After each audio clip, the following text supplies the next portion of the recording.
Bienvenue. Vous entrez dans le cercle de méditation Éric Bachet.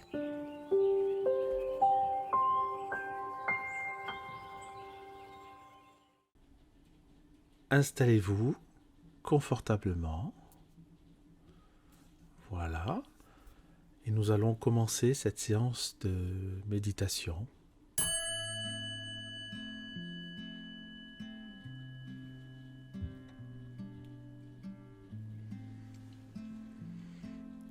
Alors, je vais vous demander dans un premier temps de simplement prêter attention à votre respiration. À présent, c'est un exercice que vous avez l'habitude de faire. Donc simplement, prêter attention à sa respiration, c'est prendre conscience de sa respiration en l'écoutant et en observant sa poitrine gonfler, son ventre gonfler et se dégonfler au rythme de votre respiration, au rythme de vos expirations et de vos inspirations. Simplement, pendant quelques secondes, vous allez faire cet exercice d'observer vos expirations et vos inspirations.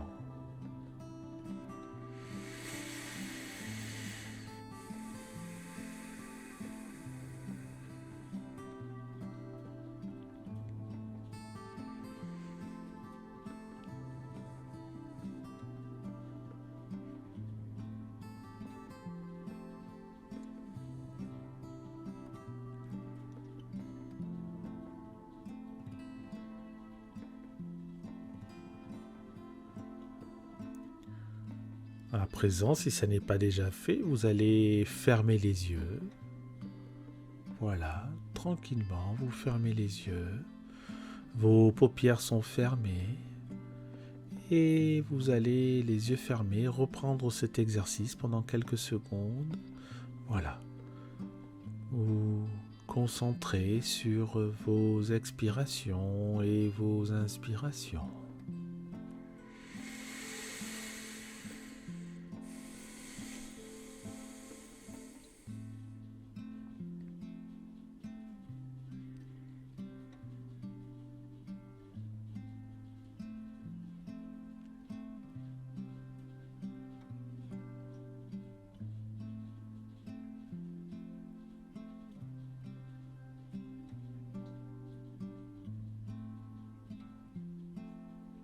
Et déjà,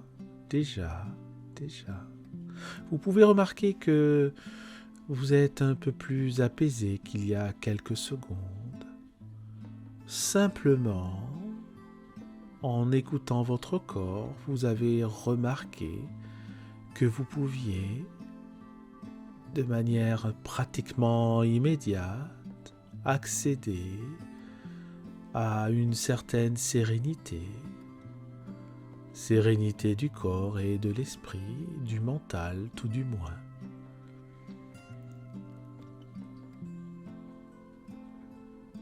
Simplement en vous posant.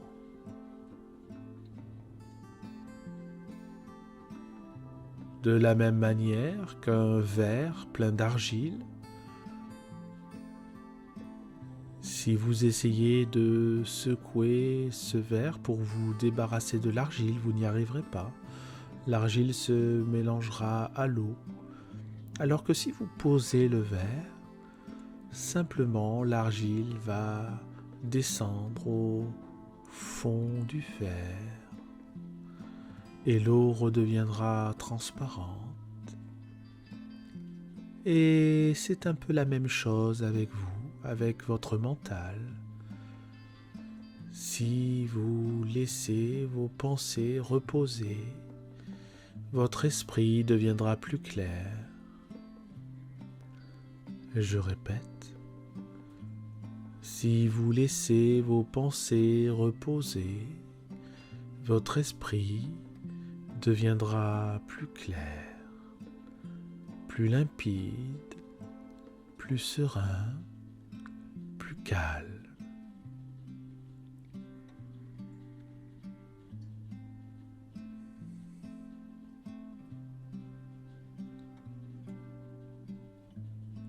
À présent, dans quelques secondes, je vais, comme à l'habitude, tirer quelques cartes du tarot de Marseille et nous allons voir un petit peu ce que les cartes peuvent vous apporter, ce que les messages peuvent vous conseiller de faire ou de ne pas faire, les directions qu'elles peuvent vous indiquer ou les directions qu'elles peuvent vous éviter de prendre.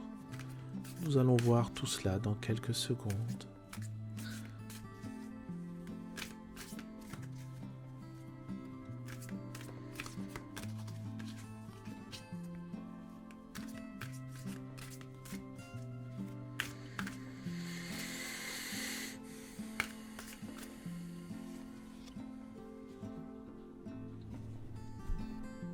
Et la première carte tirée est celle du pape.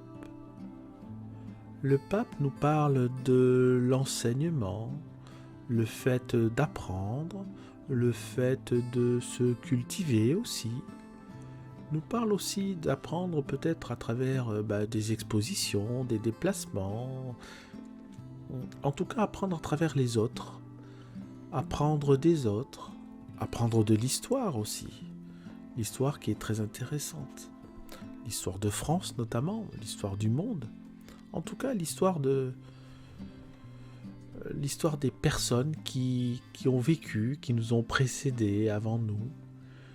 Et le pape nous indique par ce message d'aujourd'hui que vous pouvez, quand vous le souhaiterez, quand vous serez disponible, peu importe, les week-ends, les vacances, à certains moments, eh bien, faire l'effort de vous déplacer pour essayer d'en apprendre un peu plus, non pas sur les objets, mais peut-être plus sur les personnes, les gouvernants, les rois, les grands de ce monde qui nous ont précédés.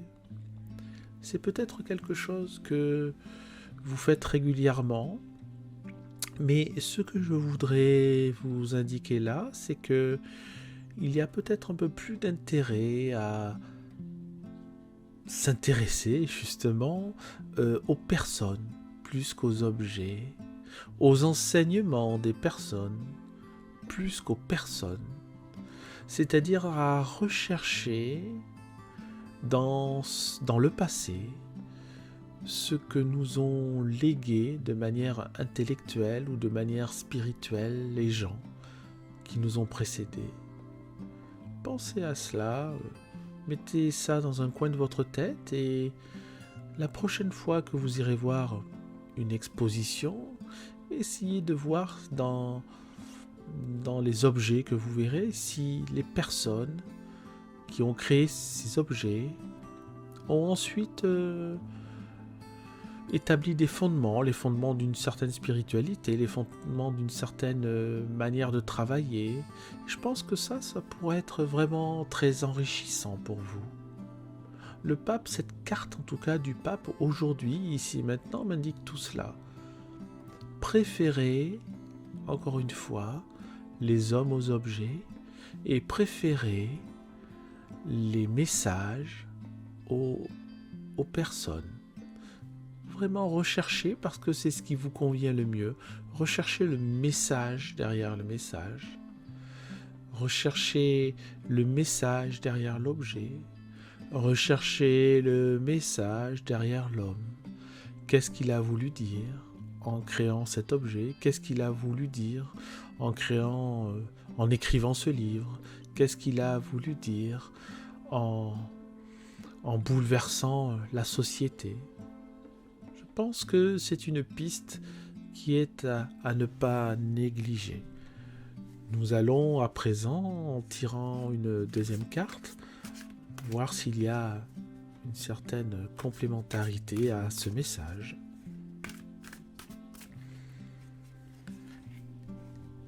Et pour continuer ces messages, j'ai la carte de la justice.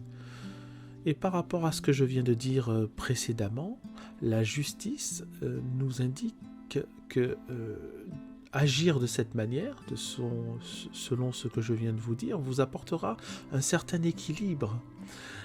Équilibre dans tous les domaines, on va dire physique et mental. Physique parce que cela vous obligera à vous déplacer, à bouger, à rechercher, et puis intellectuellement également, à rechercher un petit peu à travers des lectures ou à travers les expositions, à travers les recherches peut-être même sur YouTube ou sur Internet, rechercher un petit peu ce qu'a vécu le personnage historique en question. Donc vraiment un équilibre qui vous permettra également d'améliorer, j'ai envie de dire, votre calme mental et donc d'éloigner le stress également. Le stress auquel nous sommes tous sollicités, plus ou moins, mais que nous n'appréhendons pas de la même manière. Donc le fait de s'occuper l'esprit, s'occuper le mental, vous permettra d'être plus équilibré, comme l'indique la carte de la justice, d'être plus serein quelque part. Et on peut voir que effectivement le pape, c'est-à-dire cette recherche spirituelle, cette recherche de développement personnel, se tourne vers l'équilibre, vers la justice. Et effectivement, c'est ce qu'il faut chercher à faire, se tourner vers certain équilibre du corps et de l'esprit. C'est en tout cas le message du jour. Je vais continuer à tirer 2 autres cartes et nous allons voir ensemble ce que nous pouvons en dire. Et je tire le cavalier de denier. Le cavalier de denier, pardon. Dans le denier, on est dans l'ordre du matériel, dans l'ordre du travail, dans le domaine financier. Et le cavalier passe à l'action. Le cavalier suit les ordres du roi. Et donc, le roi, on peut considérer que c'est votre mental, votre analyse, les réflexions que vous pouvez avoir tout au long de la semaine, dans les week-ends, dans ce que vous désirez faire, puisqu'on peut remarquer que le cavalier a également un bâton, le bâton qui est synonyme d'action, de désir. Néanmoins, cela reste la carte du denier, du cavalier de denier. Donc en fait, ce cavalier suit les ordres de son mental. C'est comme si cette carte vous disait de suivre vos idées, de continuer à faire ce que vous faites actuellement. C'est-à-dire que vous êtes sur la bonne voie, vous arrivez en ce moment à trouver un certain équilibre entre le travail, vos activités, les sorties, vos devoirs. Quand je dis vos devoirs, je parle de ce que vous devez faire, les choses que nous sommes obligés de faire au quotidien. Et vous arrivez à équilibrer tout cela.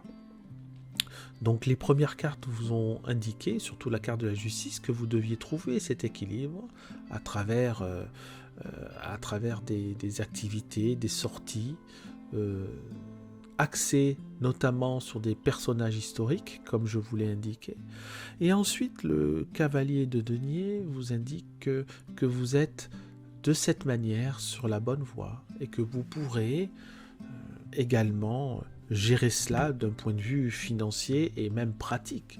Pratique, ça veut dire également le déplacement en voiture, en transport en commun. Donc ces cartes sont très parlantes pour aujourd'hui, sur ce sujet-là, tout du moins. Et donc nous allons continuer et je vais vous tirer une 4e carte.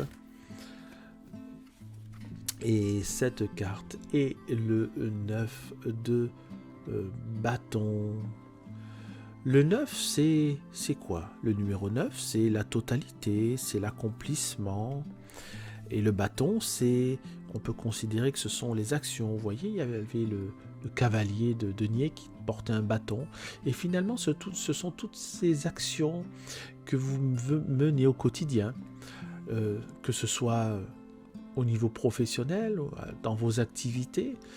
Encore une fois, vous avez les possibilités de remplir correctement votre vie, d'équilibrer votre vie dans tous les domaines. Et c'est ce que vous êtes en train de faire, malgré votre fatigue du quotidien, due à vos activités.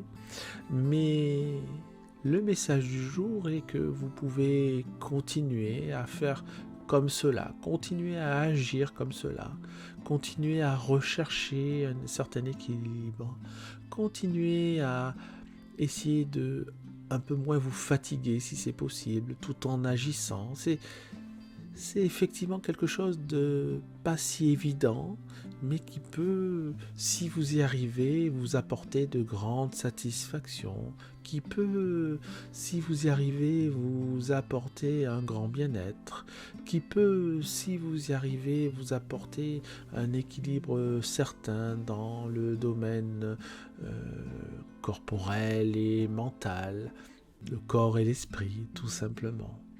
Donc ces cartes vous indiquent une direction aujourd'hui. Ces cartes vous indiquent une manière d'agir et une direction au niveau de vos centres d'intérêt. Personnages historiques, ce qu'ont créé ces personnages, ce qu'ils ont créé au niveau de la société, ou bien ce qu'ils ont créé au niveau de dans le domaine artistique tout simplement. Mais cherchez les messages de ces personnages, cherchez ce qu'ils ont voulu dire, cherchez encore une fois ce qu'ils ont créé pour la société dans laquelle ils vivaient à ce moment-là. Allez au-delà des objets, allez au-delà du matériel pour s'élever vers quelque chose de plus constructif pour votre vie, de plus intéressant pour votre mental, de plus épanouissant pour votre développement personnel. Et je vais tirer une dernière carte qui va être en quelque sorte une conclusion sur tout ce que nous venons de dire. Et pour cette dernière carte, je tire le 6 de coupe.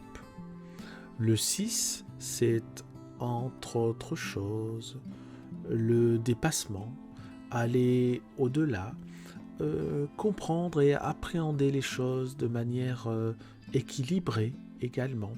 Et la coupe, c'est le domaine des émotions. Et donc là, on est pour résumer, puisqu'il s'agit de ça avec cette carte, on est dans le fait de pouvoir correctement et justement, j'ai envie de dire, de manière juste, si vous préférez, établir un lien entre ce que vous faites, ce que vous êtes et vos émotions équilibrées, vos émotions en lien avec votre corps et votre esprit. Les émotions se trouvent entre le corps et l'esprit. Et finalement, c'est un message très positif que nous avons là aujourd'hui. C'est un message d'espoir que nous avons là aujourd'hui. Premièrement, vous êtes sur le bon chemin. Deuxièmement, vous êtes sur le chemin de l'équilibre. Et troisièmement, cet équilibre sera total puisqu'il sera en liaison avec le corps, l'esprit et vos émotions. Et vous saurez gérer un peu plus ces émotions. Est-ce que c'est ce que je vous invite à faire quand cette méditation tarot sera terminée?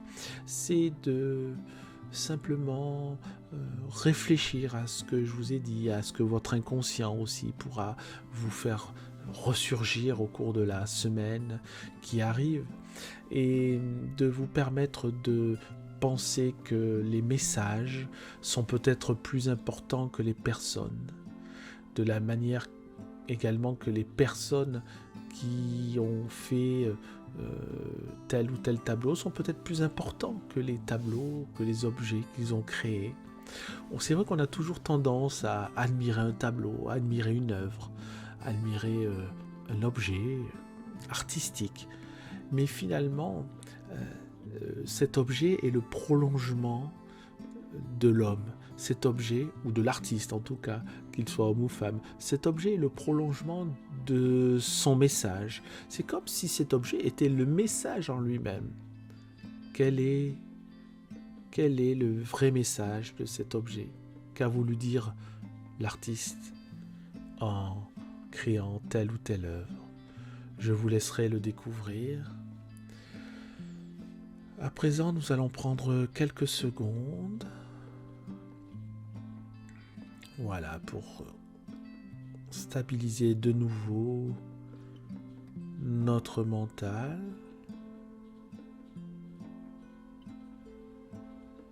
Et nous allons demander à notre inconscient, de nous révéler au cours de la semaine, de nous faire comprendre au cours de la semaine, de nous permettre d'intégrer au cours de la semaine le message qui vient de vous être révélé ici maintenant.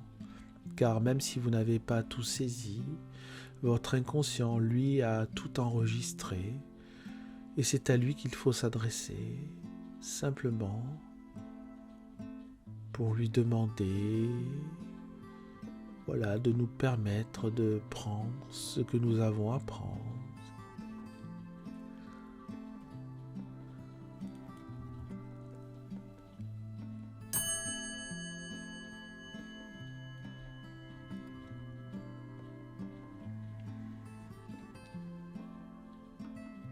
Et avant d'ouvrir les yeux, vous allez simplement vous remercier pour cette séance que vous venez de vous accorder, pour cette séance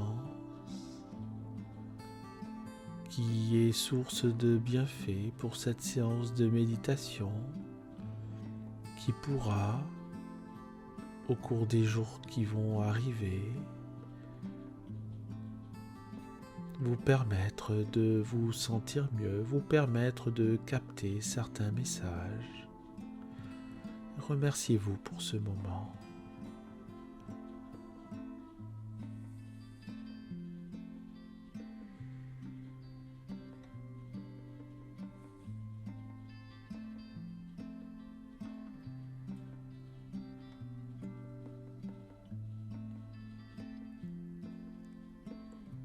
Très bien. À présent, vous pouvez ouvrir les yeux et je vais vous demander, comme à l'habitude, de vous étirer. Voilà. Pour revenir ici et maintenant, que votre corps soit disposé à continuer ce qu'il a à faire tout au long de la journée. Et vous êtes bien.